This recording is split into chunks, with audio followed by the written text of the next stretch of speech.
Okay, so the problem reads, refer to Simon Company's information in exercise 17-7. The company's income statements for the years ended December 31st, 2014 and 2013 follow. Assume that all sales are on credit and then compute 1, days sale uncollected, 2, accounts receivable turnover, 3, inventory turnover, and 4 days sales, 4 days sales in inventory. Comment on the changes in the ratios from 2013 to 2014. So the first one we're supposed to do is days sales uncollected.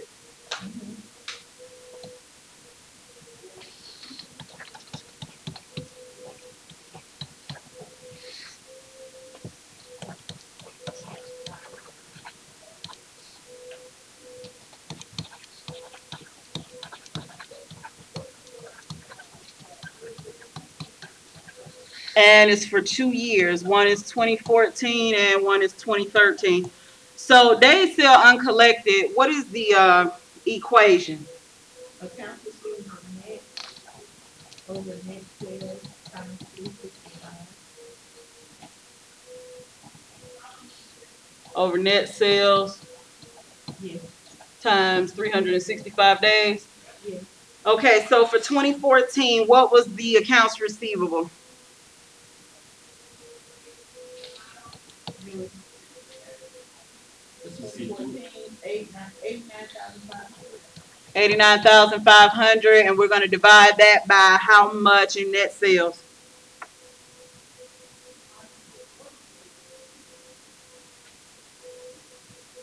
What's net sales or revenues for 2014? 500 times 365 days gives us what? 48.5 days. Okay, for 2013, what's the accounts receivable? 62,500. And what are the net sales for 2013? 532,000. Times 365 days gives us what? 42.9. 42.9 days. Good. The next one is, the next number 2 is asking us for accounts receivable turnover. How do we find accounts receivable turnover? It is net sales. Net sales divided by? Accounts receivable net. Okay. The average account, I'm sorry, average account receivable. Okay. And so for 2014, what was our net sales? We got it from up here, right? 673,500. 673,500. And then what's the average accounts receivable? The average is going to mean you're going to add 2013 and 2014. No, I'm sorry. You're going to add 2014 and 2013, right? Okay. So we got 89,500 plus 62,500. Am I right? Yes. And divide that by 2. And that's going to give you what? 76,000. Okay. Then you still got to divide this. Do the whole equation. Of course, you need to do what's in parentheses first down here. 8.9 times. So that means on average for them to collect on accounts receivable, it takes an average of about 8 times, almost 9 times. 2013. What's your net sales? 2013 was 532,000. And of course, we're going to divide that. By 76,000. It's not going to be 76,000. Why do I say that? What are you adding? You're taking 2013 and what? Did you have 2012's numbers? Oh, okay. If you had a accounts receivable number for 2012, It's gonna be 2013 plus 2012 and then divided by Oh, 2. So I know you had 62,500 for 2013. Plus what? 2012 is, um, 50,200. 50,200, and we're gonna divide that by 2, which gives us how many times for the accounts receivable? 9.4? 9.4 times. So on average in 2013, it took about 9.5 times in order to collect on accounts receivable.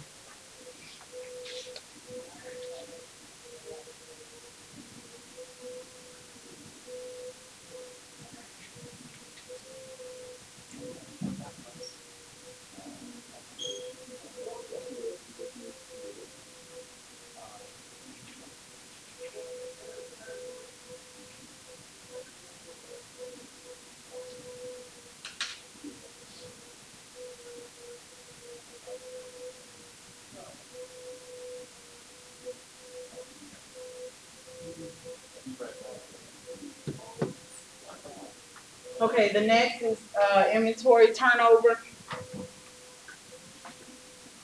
for number 3. How do we find inventory turnover? Over. What's the equation for that? Is the cost of goods sold Cost of goods sold, over average inventory. average inventory. All right, so for 2014, what was your cost of goods sold? 411,000. And your average inventory, what was your inventory for 2014 and 2013? For 2014, it was 112,500. What was 2013? 82,500. And of course, you're going to divide that by 2. What do you come out to for 2014? 97,500. Divided by that, divided by 2 is 4.2. 4.2 times. That means it takes them an average in 2014 of about 4 times in order to get rid of their inventory. 2013, what is the cost of goods sold? 345,500.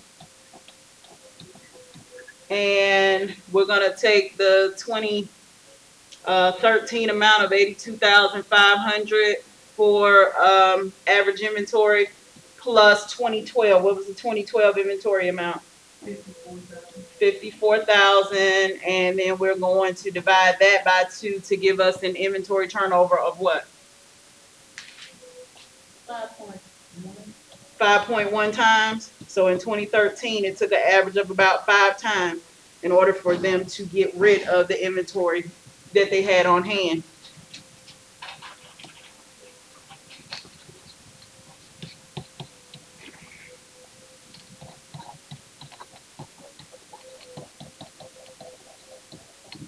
Number 4, days sales and inventory.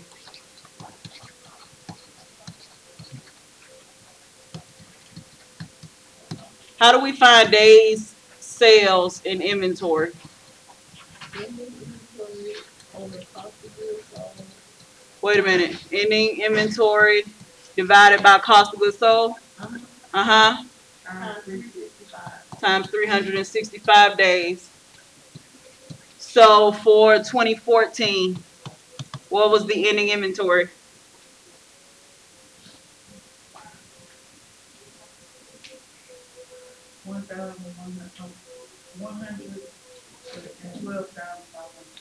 112,500, and we're going to divide that by how much of cost of goods sold for 2014? 411,285. Times 365 days gives us what? 99.9 days.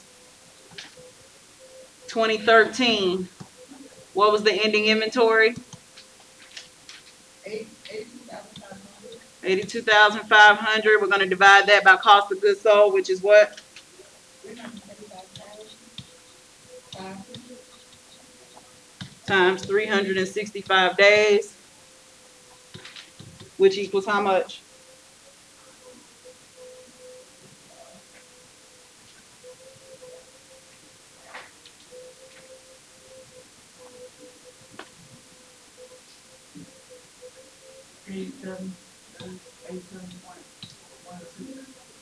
So 87.2. So what this means is, on average, inventory does what? On average, it sits for 2014. On average, the inventory sat 99.9 days before it was sold. In 2013, on average, it sat 87.2 days before it was actually sold.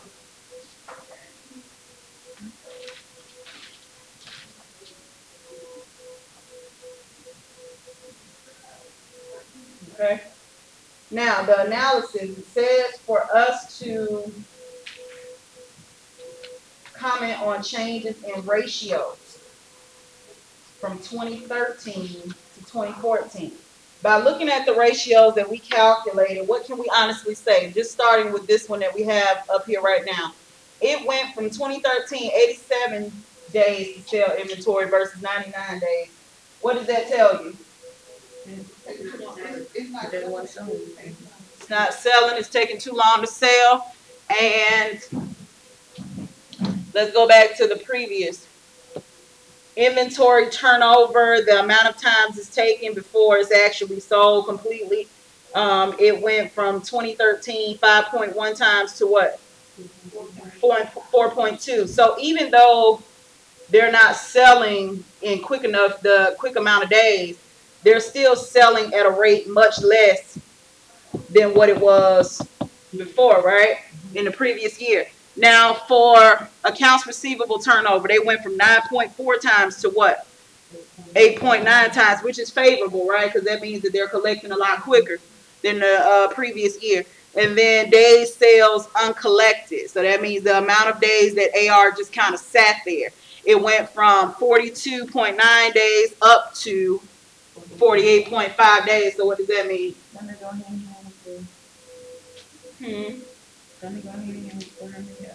With the turnover? Yeah. Not really. The inventory. Daily said inventory.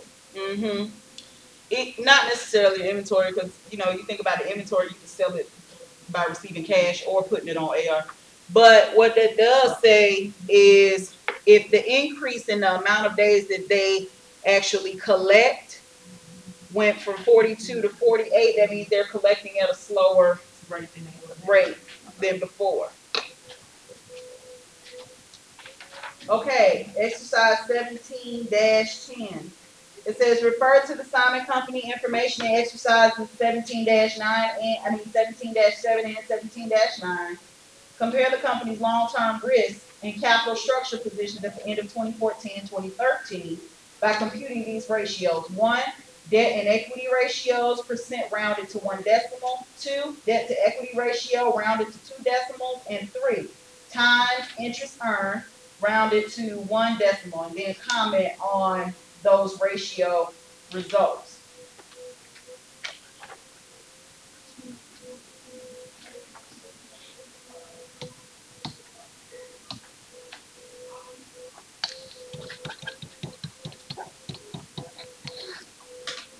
So the first thing we have to do are the debt and equity, right?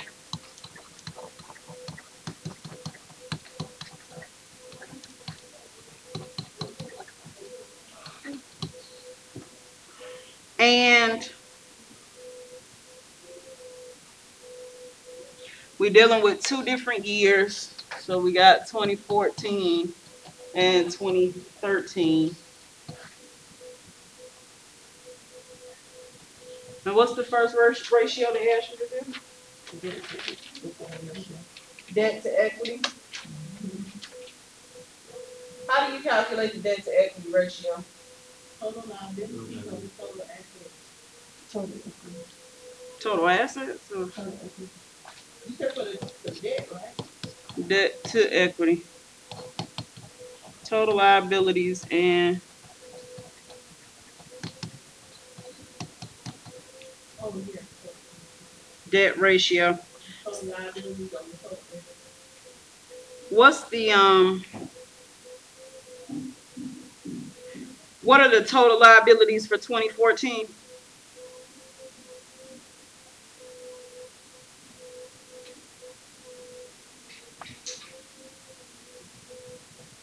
Total liabilities for 2014.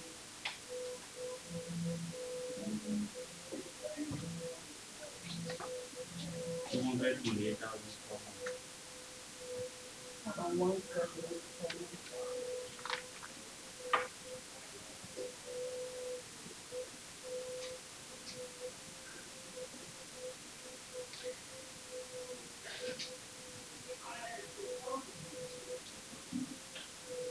Look on page 719 under 17-7. Under the 2014 column, your accounts payable and your long-term notes payable, those are the only liabilities. Okay? Right. So when I say total liabilities, those are the numbers that I'm talking about. So it's which would be 62,000. Where it says accounts payable and long-term notes payable secured by mortgages on plants on page 719 under exercise 17-7. Those are the two numbers. When I say total liabilities, that's what I'm asking for. So you got 129,900 plus what? 98,000. 98,500, which equals what? 228,400. Okay, and for 2013, what do you have?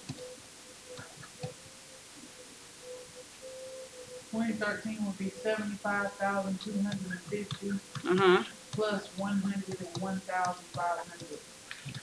For a total of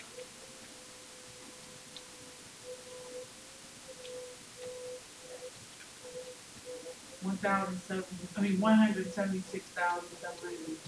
okay. Now total equity.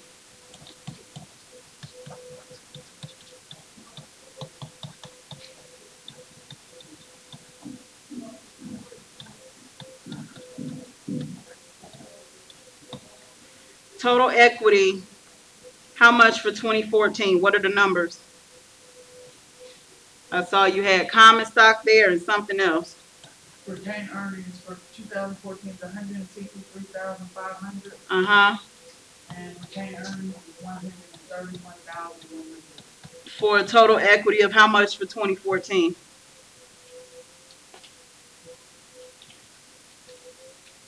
294,600. Okay, 2013, what was the common stock? Same thing, 163,500. Okay, plus retained earnings. 104,750. For a total of 268,250. 268,250. So what I want you to do right now is add these two amounts. 228,400 plus 294,600, 176,750 plus 268,250.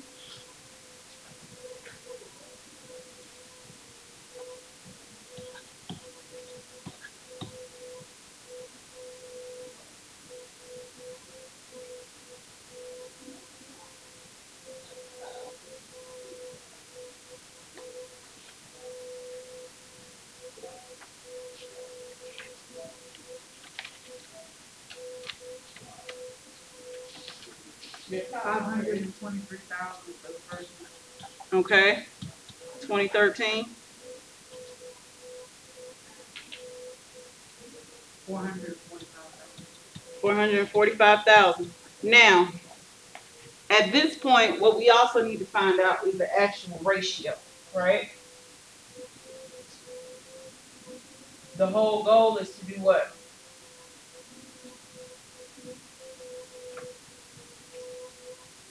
I ain't good with information. Find the ratio. But how are you going to do that? This is where that common size percent comes in, okay? So for instance, the goal is to get to 100% for both of them, okay? That's the goal, to get to 100% for both of them. How are you gonna do that? 228,000 divided by total equals what percent?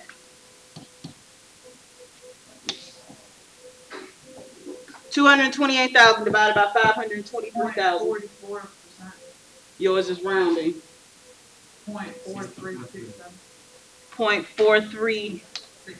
So 43.6% or 0.7% would be the ratio. And if you did it the way that the ratio read in the book, it would still give you that same one. Same thing here, 294,600 divided by 523.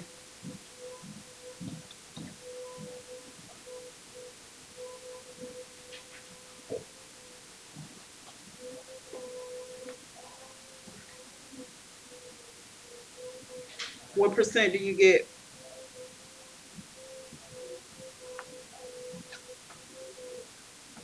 Which one are we doing? 294,600 divided by 523. I got 56.3. 56.3%. Coming over here, 176,750 divided by 445,000.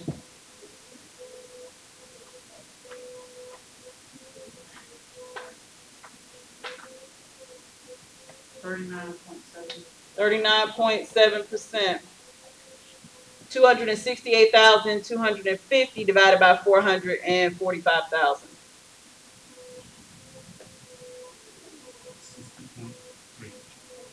60.3%.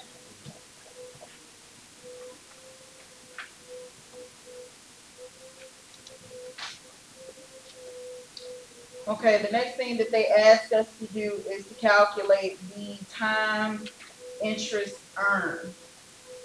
When Yes. for 2014, wouldn't that equal 99.9%? 2013 or 2014? 2014. Yeah, if you were to round it up. That first one should have been 43.7. But you were talking about 2013, right? Right, Miss White? No. Or 2014? Yeah, she said it was 43.7%. Does that equal it out? Yes. Okay. Thank you for pointing that out. All right, so time interest earned. Oh no, we still got to do the debt to equity ratio, right? How do we find debt to equity ratio?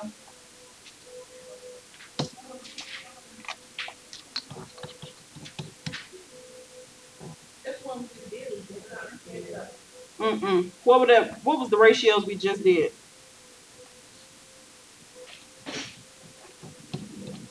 It wasn't debt to equity. It was what?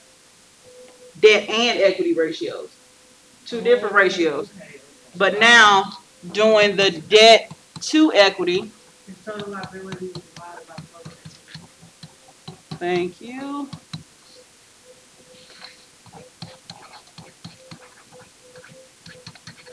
Total liabilities divided by total equity. So for 2014, what were the total liabilities? We had calculated it in that previous part. 228,400. 228,400. And we're going to divide that into how much total equity? 294,600. Okay, which gives us what?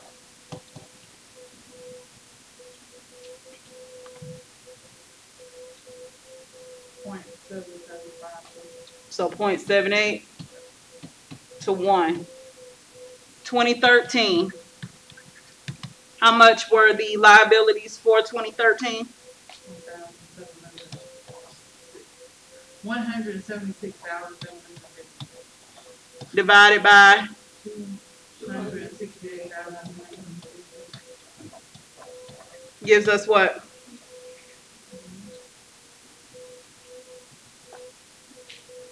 .66. So 0.66 to 1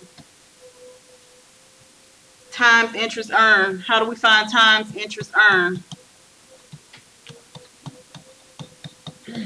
Income before interest expense and income taxes over income interest. Oh, hold on.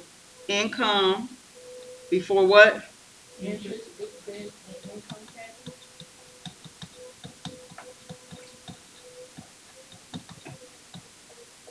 Divided by what? Interest expense.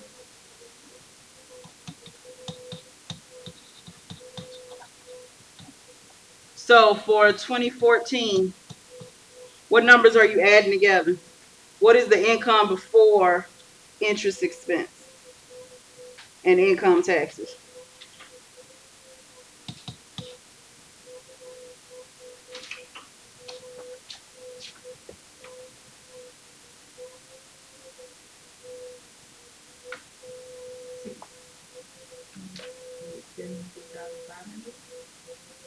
$76,500. What's the numbers that you are adding together? Aren't you gonna have to go back and take the net income and add the income taxes and expenses back to it? No, because think about it. You're also using exercise 17-9 data too. Okay. So looking at exercise, yeah, you're right, but looking at this grid, net income plus what? Plus income taxes, plus income expenses. That's what I asked. What were the numbers Okay, so for 2014? 31,100 Uh-huh. plus 12,100. I'm sorry, hold up. No, Okay, you're right. you're right. Okay. Plus 12,100. Uh-huh. Plus what else? Plus the income tax is 9,525. And we're dividing all of this by what? 12,100. Okay. Which gives us what?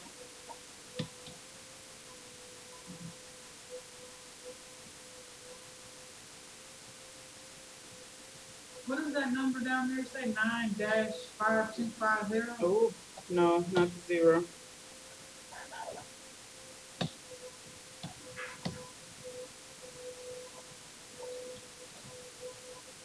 How much was it?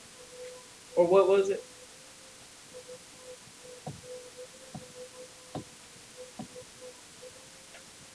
4.35. So 4.4 times 2013. Tell me the numbers I need to add together. 2013. Uh-huh.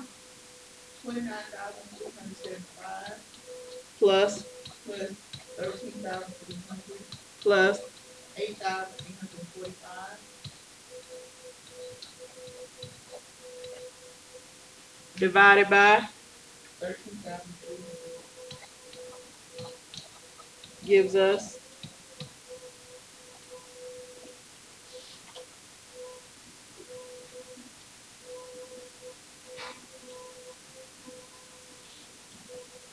3.9.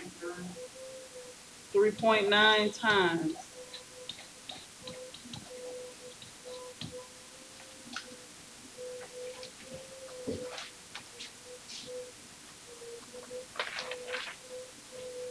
Excuse me, Dr. Yes, sir. When we hear about income before taxes, right? Uh-huh. So we just say net income. Uh-huh. Plus what? But I'm just talking about that income before taxes, like net from me, net income is like we already take that from me. Net income means the amount of income prior to taxes. Is that what you're asking? I didn't get you. The It's equation is income before interest expense. plus income taxes, right? Yes. So you got net income plus what else? Interest expense. Uh-huh. Plus what else? Oh, okay. Income taxes, right? And then divided by that same interest expense.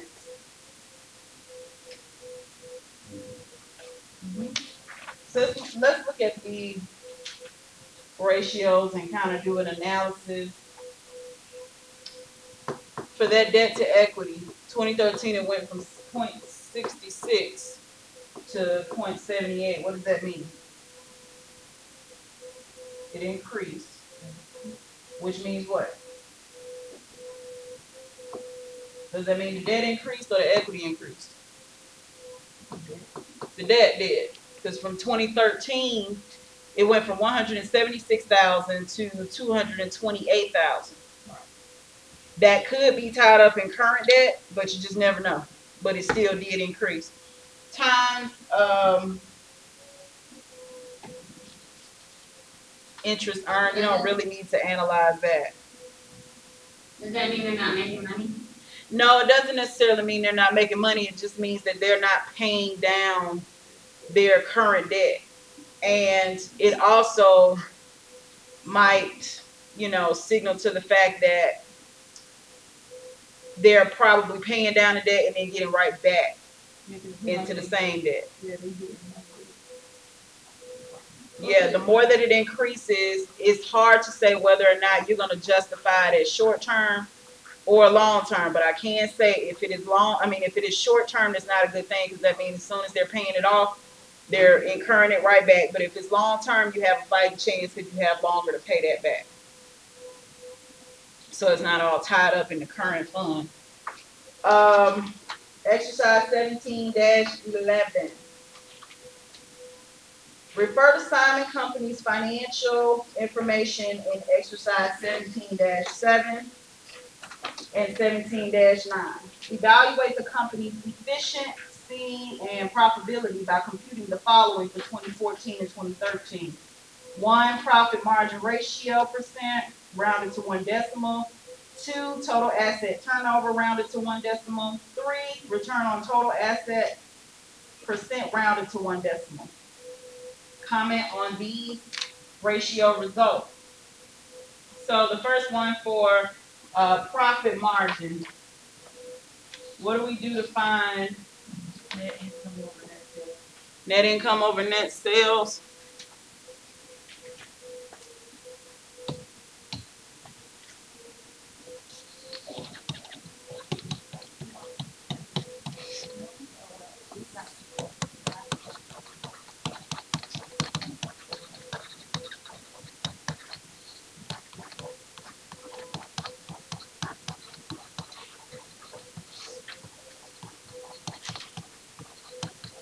So for 2014, what was the net income? Net sales, which means that we had a profit margin of what?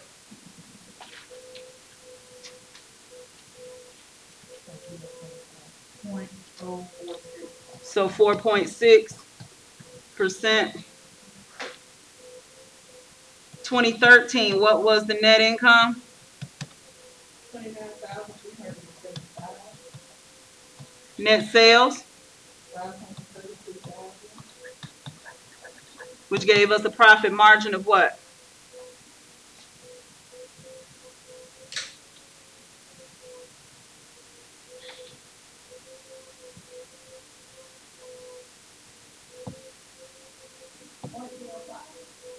Five.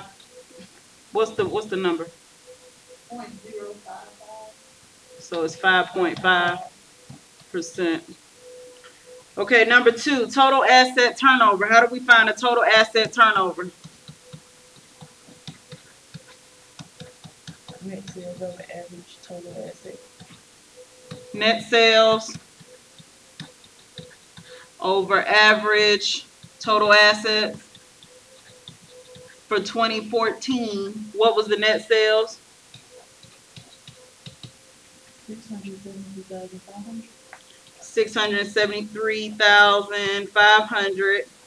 And then the average total assets was the 2014 total assets plus the 2013 total assets. 523,000, Uh-huh. 445,000. Plus 445,000 Yes. divided by 2 gives us how much? Or what amount?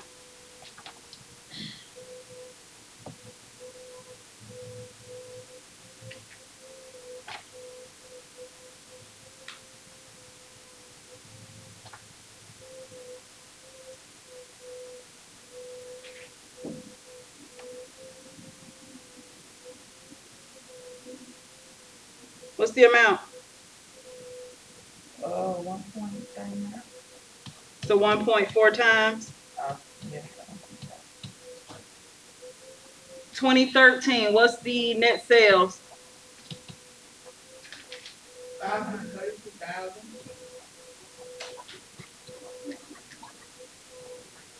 And what are the total assets for 2013 and 2012? 445,000. 445,000 plus what? 377,500. 377,500 divided by 2 gives us what?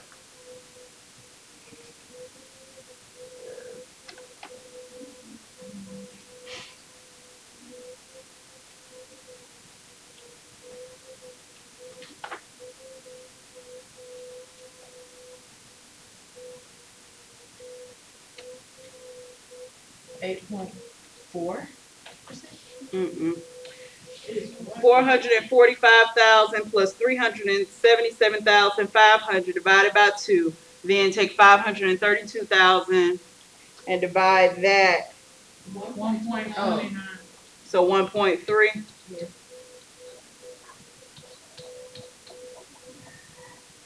Last ratio they're asking you to get is return on total assets. How do we calculate that? Net income Uh-huh. over average total assets. Net income over average total assets. Oh, wait a minute. I didn't put it in. Well, I'm looking at it. Return on total assets. Net income over average total assets. Yeah, Okay. So 2014, net income for 2014 is 31,100, and the average total the total assets for 2014 and 2013, same from down here, 523,000. Am I right? Yes. Plus 445,000 divided by 2 gives us what?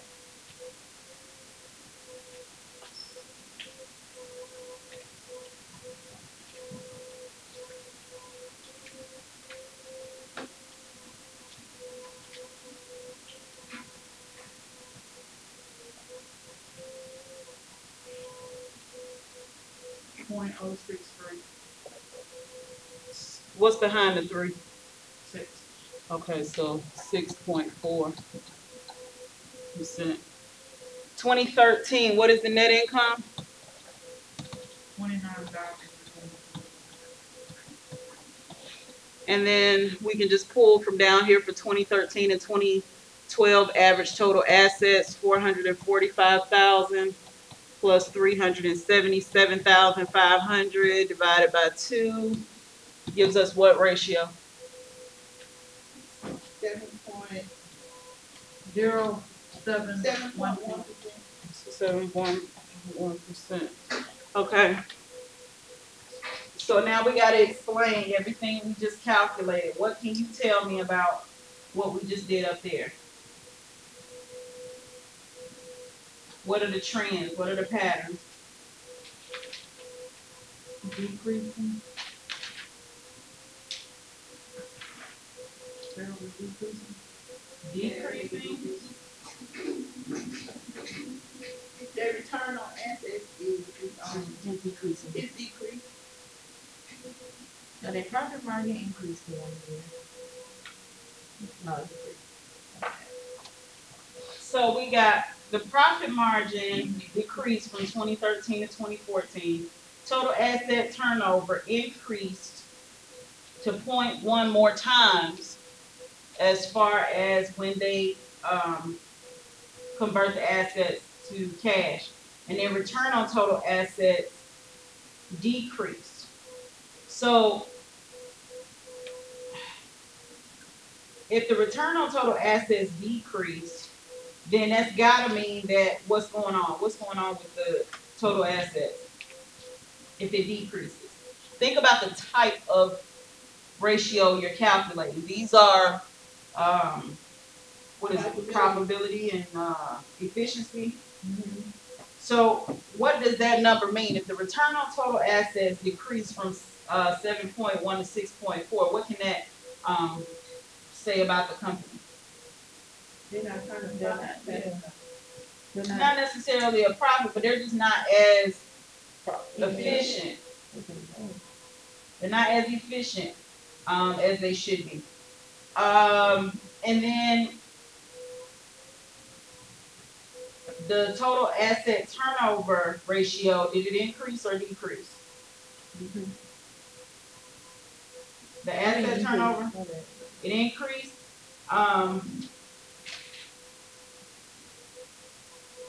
That still doesn't make it any better. Why do I say that? Look at what happens to the profit margin. What happens to the profit margin?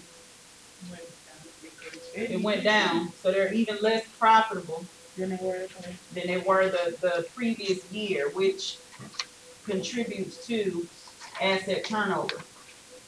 And sometimes all this just means is that the assets they had on hand lost value. They lost some value. It could have been because of depreciation. It could have been of whatever the market value was at that time, but they lost value on the assets they had. And so in turn that affected their profit margin, which you can see how it ties into efficiency. If some of your assets have lost so much value where you basically have to salvage them off, then you have less assets to work with, such as equipment or whatever, to produce your product, right? So that means that you're not going to be as efficient because you're working with less assets than what you had before, okay? Which is in turn going to make your profit margin go down.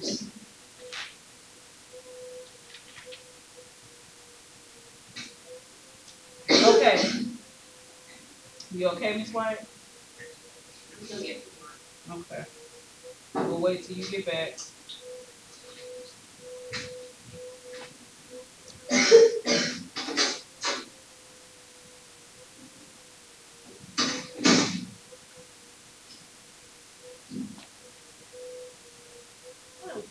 Yes, ma'am. I don't remember what chapter it was in when we was talking about depreciation and different types of where you're like pretty much either upgrading your um equipment or stuff like this to do better. I forgot what chapter. Chapter 10. Okay. You're talking about things like betterment. Yeah, that chapter. Yeah. Okay, is that why companies do a lot of those changes so that when it gets to this stage, that their profitability is better because their equipment is better and become more efficient to be able to get the products out real fast as they um upgrade machinery, like technology, how it's changing, how they upgrade that to put out their products a little faster or Not necessarily. Because all companies don't necessarily do betterment to their equipment. I'll be honest with you, a lot of them, especially if they're a manufacturer, those might be the only types of companies that really do betterment and repairs to their assets so that they can have a longer useful life. But having a longer useful life may or may not add to value. So that could be a company that did a lot of betterment to extend the life of the asset, but it didn't necessarily add on to the amount of value that's market value for that asset. they might turn around and still have to salvage it. So it's just no guarantee that because okay, perfect example. We know when you make certain repairs and do certain things to a car, it's only gonna do what? It's either gonna add the life of the car or it's gonna add to the blue book value, right?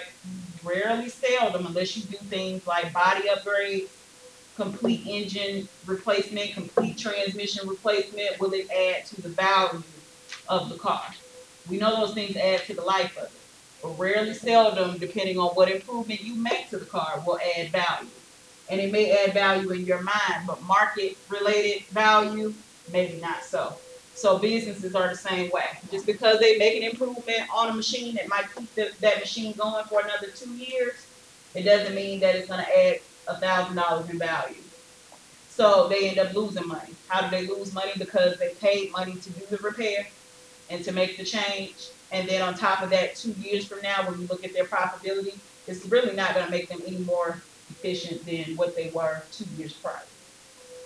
Does that make sense? So it's not a guarantee. In some cases, it probably very well can add to the efficiency.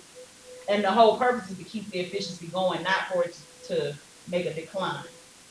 Okay, so if you look at an asset and you say, okay, if I repair this, that's going to add 2 years to the life of this asset, which means I'm going to still be able to produce the same amount of product that I was, then that's a good thing. But if you say, oh, if I add 2 years of life to this, I'm not going to produce any more product.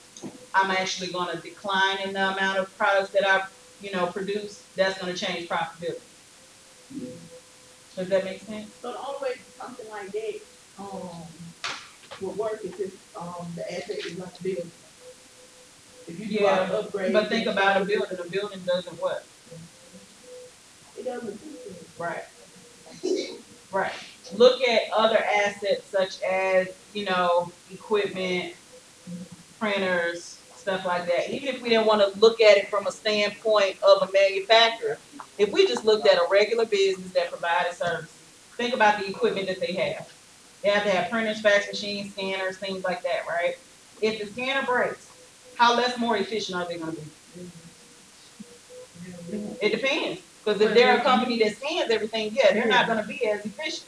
But if they're a company that only uses that scanner once a month, that really doesn't change anything, right? As opposed to the copier, the only copier in the building breaking down, how efficient do you think they're going to be? We're not even efficient here in Georgia Piedmont building. As soon as the internet goes down, the printers go down, the server goes down. It just goes to show you how serious it is about, adding betterment to equipment. Most of the computers that you guys work on down there in that lab, that's what we talk about when we say we make repairs and betterment things to make the life longer, hopefully to make students more efficient and to continue to come to the lab and to continue to use it. Most of the printers are relatively old and they have just been fixed and over again so that they can have extended life, but didn't necessarily add to our efficiency. It just kept it where it needed to be. Does that make sense? Yeah. Okay. It's better to do it with that lab, it's just to be at a plateau than for something to have to drop. You'd rather be operating at the same efficiency than declining. If you're going up, that's always awesome. But declining is like a no-no. That's like the bottom of the bottom. You don't want to do that. So if it means replacing something or fixing something, then you're going to do what you have to do. Okay?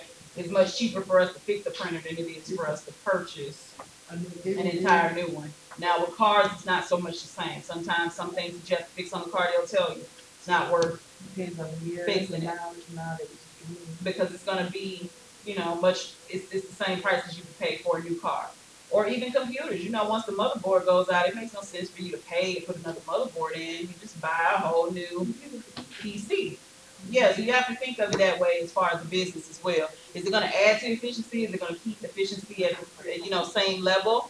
Or is it going to decline? Because the moment that you feel that it's going to decline, you got to say, no betterment. Salvage it, and I'll buy a new one. That's the same price, same amount. Okay, last, exercise 17-12. Says refer to Simon Company's financial statements, financial information in exercise 17-7 and 17-9. Additional information about the company follows. To help evaluate the company's profitability, compute and interpret the following ratios for 2014 and 2013. 1, return on common stockholders' equity percent, rounded to 1 decimal. 2, price earnings ratio on December 31st, rounded to 1 decimal. And 3, dividend yield percent, rounded to 1 decimal. So how do we find return on common stockholders' equity? Net income minus preferred dividends over average common stock. Okay.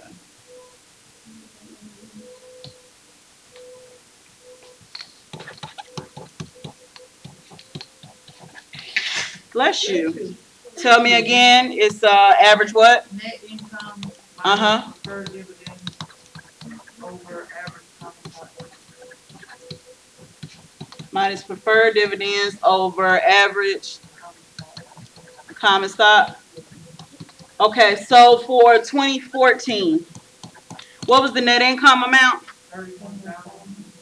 Did you have any dividends? No. So we don't have anything to subtract. What was the common stock for 2014 and 13? Would it be $30 plus $28? $163,500. Where are you guys reading? She's looking at chart on 117. I was looking at the chart that came with the problem. That's why I was Well, you confused. can look at the chart, but $30 and how many shares are we talking about? Let's see. Well, Did they tell you? no. No. Okay, they do tell you the common stock was $10 par value, but when you take the 163,500 divided by the $10 to come up with the amount of shares. Nah, it's more simple than that. Didn't we just sit up and calculate equity? Didn't we just do equity at some point? Yeah, we did. And what was the equity? Because the equity was that average common stock. And the return. Right, what was the average? What was it for Were we looking at 2014? the debit and equity ratios or debit and equity, my last name? Debt and equity, no, just the equity. What was just the equity? You talking about the total equity? Uh-huh. Total equity, what was that? For 2014, Yep, 2014. 294,600. And what was 2013? 268,000. And we're gonna divide that by 2. And what do we get?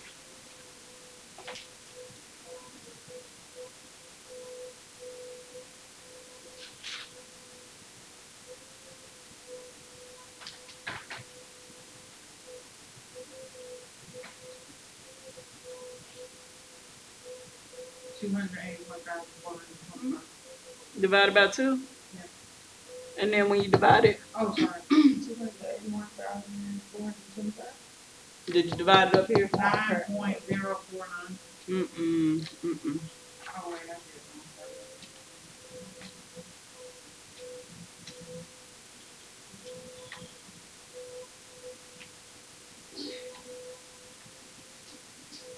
Is .11. Yes, ma'am. You said, there is no preferred dividend, so you wouldn't minus anything. How would you know that? I didn't see any. Looking at this statement here, it doesn't say anything about dividends. And then looking at 17.9, it didn't say anything about dividends, so we have to assume that there were no dividends to be paid. Okay. Okay. What was the percent that you guys got for this one? 2011. What was after the 11? 0.05. Okay, so 11. 11.1. Yeah. What about 2013? What was the net income?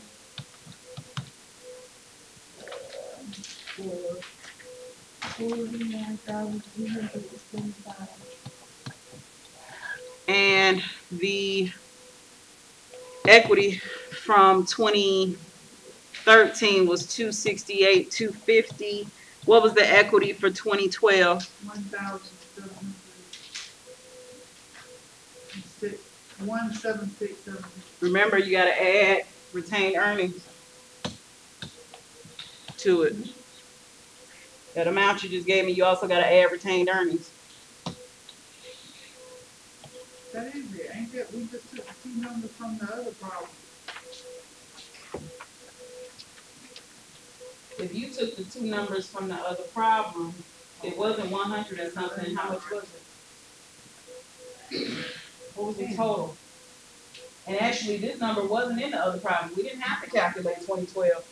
So when we look at 2012, Is it 200? 83,000, I'm sorry, 163,500 plus 79,250 is how much? 242,750. 242,000. What's the rest? 750. 750 divided by 2 gives us what ratio?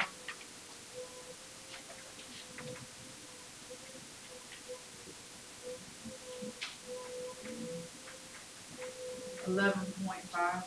So 11.5%. What's the next ratio they want you to calculate?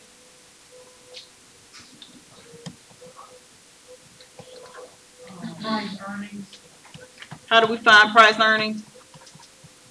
Market price value of common share over earnings per share. Market value price share over what? Earnings per share. Earnings. And I'm just gonna put EPS for earnings per share. So for 2014, what was the market price per share? $30. $30. And we're gonna divide that by what price earning per share? Price. Is it 0.29? Mm-mm. Earnings per share is 190, I'm sorry. $1.90. So what's the price earnings per share? 15. 0.79. We gotta round it up, so 0.8. 15.8. And then 2013, what was the market share price? $28. $28 divided by earnings per share. 180. $1.80 gives us 15.6. 15.6. What was the last ratio they asked you to get? Dividend yield. Dividend yield. So how do we find dividend yield? Annual cash dividends per share. Annual dividends per share. Over market price per share. Market price per share. So for 2014, did it give you the annual dividend per share amount? Yes. 29 cents divided by what market price per share? 15.8. Mm-mm. Would it be the 1.9? Down here you told me it was $30, Oh. didn't you? Yeah. Which equals what? 0.0096. So 1.1%. 2013, what was the annual dividend per share? 24 cents. For 24 cents divided by what market price share? $28. $28, which equals 0.0085. so 0.9. So let's talk about what these numbers mean. First of all, dividend yield. What is the purpose of that ratio? Dividend yield. It tells you how much you get per share of stock that you like. That's how much you get back. The dividend is the earnings. How much you give back? And that's how much they make on like the They pay out share? per share. Not per share, but per dividend, right? So in other words, when they go to declare dividends and see how much they're gonna pay, they're gonna say in 2014 the average amount we can pay per share of dividends owned by each stockholder is gonna be what? 0.1% or 29 cents. 29 cents. So if I have 100, like, say, since I had like 100 shares in that company, so I'm actually get a dividend check for like $29. Well, I said, so in order to even get a dividend check, you have to buy. Now, mind you, that's for common folks, The preferred. not the preferred people. That's common. So it's the difference between obviously common and preferred, because we know preferred people pay what per share. They pay a lot more per share. But if the company don't make that much, then If they can't pay $29, we won't even get that. you will. I don't think they gon'. You know, generally companies don't authorize stock that they can't afford to pay back. They're not gonna authorize in their charter that they can sell 500 shares or 500,000 shares. They know they can't pay dividends on 500,000. So that's not something you have to worry about. But in this case, looking at the trends, starting with the common stockholders' equity up there, that very first one, did they increase or decrease? The return is about how much difference? 0.4. 0.4, which is not that much of a difference. Okay. However,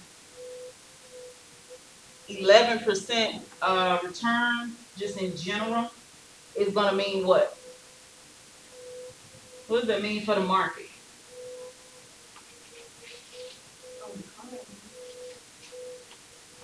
In other words, if you were purchasing stock and they told you that there is an 11% return, how likely are you to purchase?